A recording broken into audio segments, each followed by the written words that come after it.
Welcome to Housing Developments. I'm Jim Tobin. And I'm Paul Lopez. Paul, good afternoon.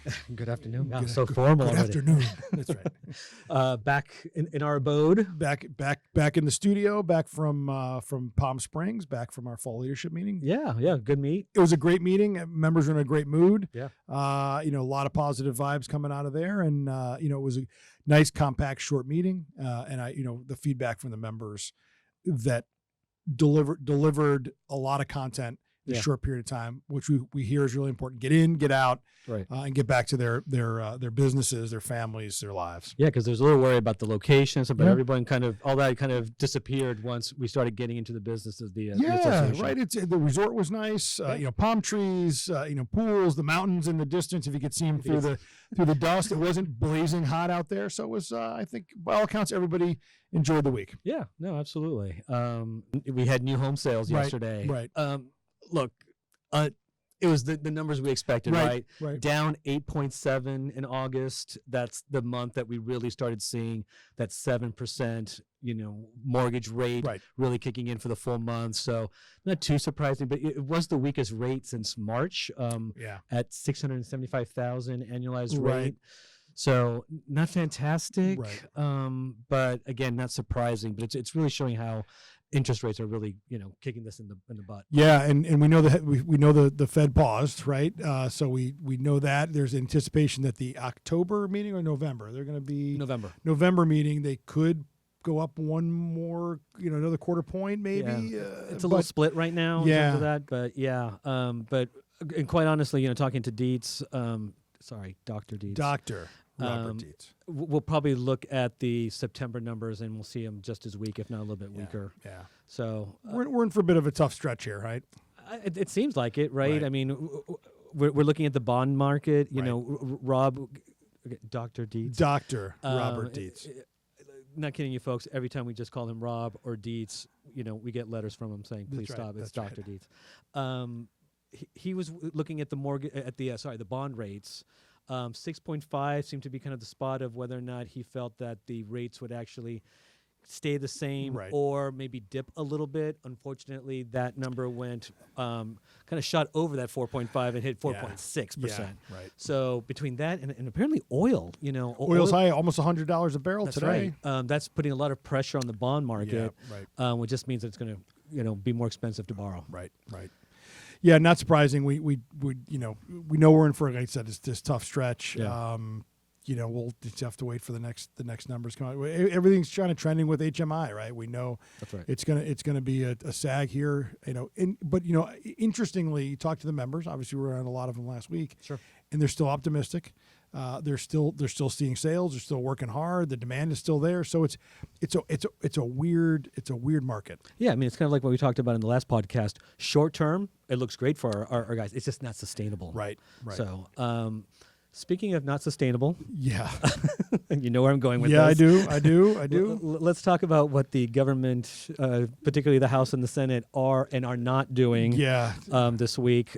It's been a tough week for McCarthy. Yeah, it's been a tough 2 weeks for McCarthy.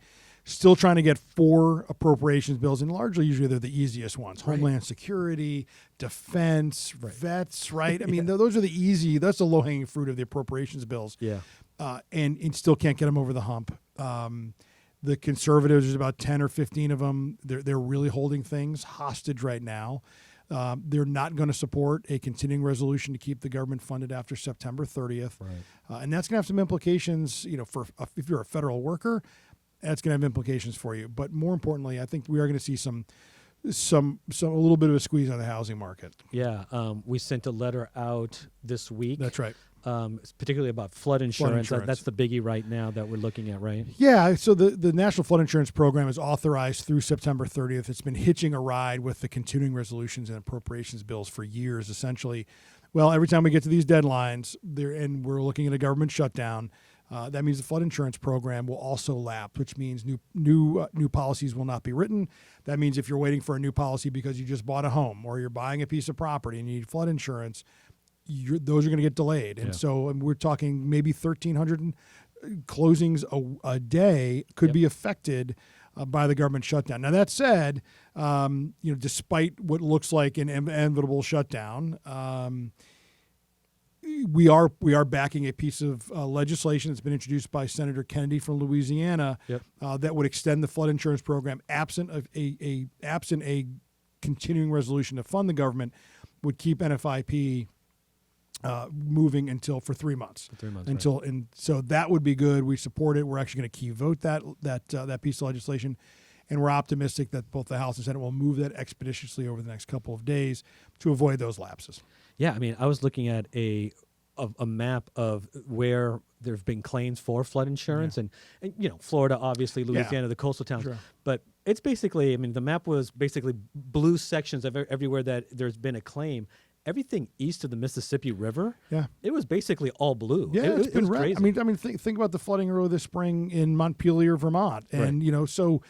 If you live on a river in America, people think that flood insurance really is only it only helps the wealthy who live in floodplains on the coast. It doesn't. If you're in a river in America, you've got flood insurance, and you're seeing flooding. Look at California with those records. Heck, Palm Springs, they got in. There's still all kinds of mud, debris, and dust hanging from those floods. So we're hopeful. We're really leaning in to make sure that the flood insurance program, lives another day on, October 1st and moving forward, because we just don't know how long the potential, I should say, for a shutdown lasts. Yes, it affects like 20,000 communities across the country. It's crazy. No, that's right. It's tough.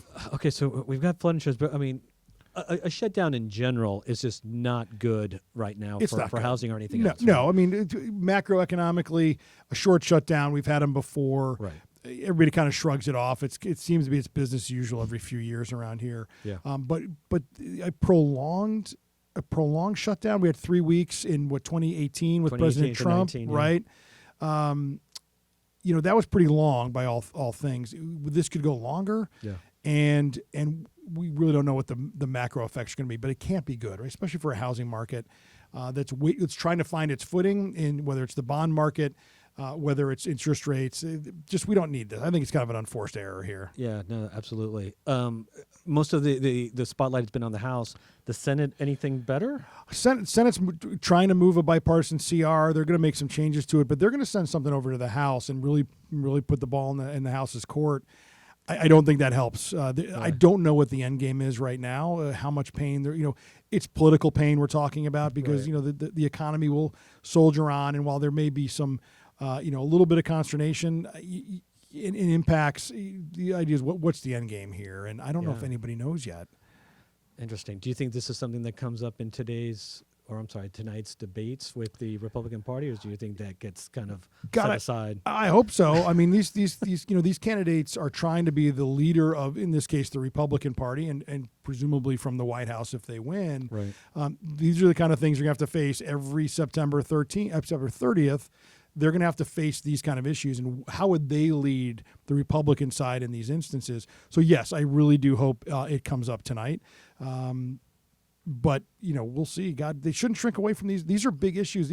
If you're a federal employee in the U.S. right now, you're not sure if your paycheck's coming in a couple weeks. Right.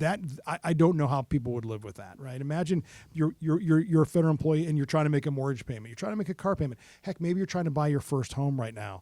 This is really a tough time for you all, and to our members who are using government programs, rural housing or FHA.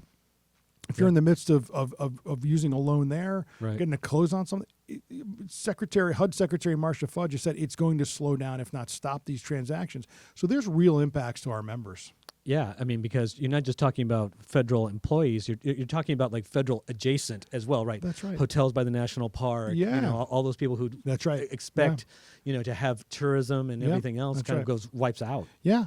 Well, and look, I get the fundamental debate here is whether or not we can continue to rack up debt and deficits. We know this, and we've heard our friend Dr. Robert Dietz, talk last week about we have got to get our long-term spending under control because that will drive interest rates as much as anything. Sure. However, it does seem like we're holding the federal government and people hostage in the short term in order to answer. I believe we should do a CR, keep the government open, and then have these really deep conversations.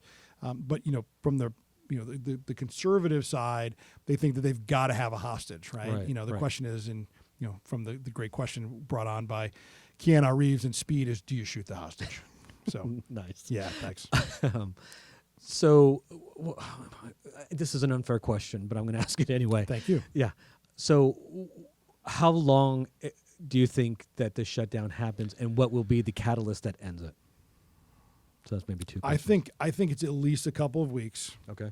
You have the conservatives who want to see all 12 appropriations bills passed from their House versions. We've got issues with those, right? HBI in particular has an issue with the complete elimination of funding for Job Corps program. Right. And other programs are going to get cut that we care about.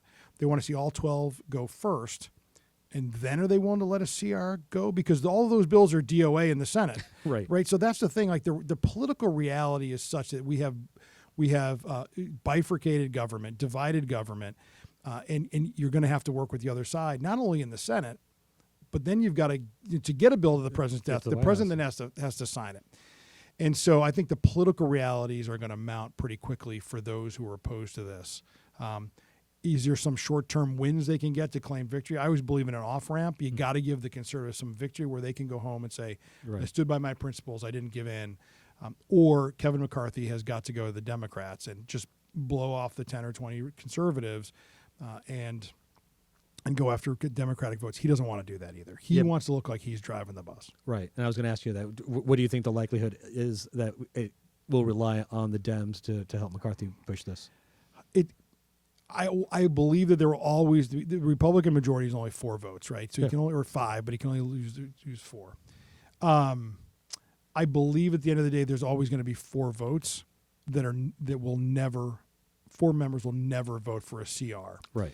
And so in that case, you've got to go find some Democrats that are willing to do this. The question is, the Democrats are going to want something out of the deal too, and they don't want any of these draconian cuts that are out there. They're not going to support any of these appropriations bills. Right. Right. Yeah, it's fascinating from a political science perspective, and hopefully anybody in college who's listening to this is going to study this. It's fascinating, right. But from a practical effect for our members and the economy, this is not cool. Yeah, this is real pain. Yeah, it is. It is. All right, so I'll be curious just to see what the debates look like tonight. Yeah, me too. That'll give us some sort of indication as to the direction that this thing is going to. I assume that these guys are. Well, our friend Stuart Varney, who we get to see everything, he'll be one of the moderators. So I'm looking forward to seeing Stuart, who has that business and economic bent. As you know, we're regular guests there. We are. I'm really hopeful that he has some of these probing economic questions. Yeah, absolutely. Well, we'll wait and see. I know. We'll wait and see next week. Yeah, next week. Podcast next week. We'll fill you all in on how this all happened. That's right. Yeah, we could be in a midst of a government shutdown. Oh, yeah. That's right. Have to dim do we the stay lights. open? We will stay. We are essential employees. How's that sound? There we go. We will not be furloughed. All right. Well, I think that's it. That's right? it. That's it. Well, from here in Washington, D.C., I'm Paul Lopez. And I'm Jim Tobin. See you next time. Take care.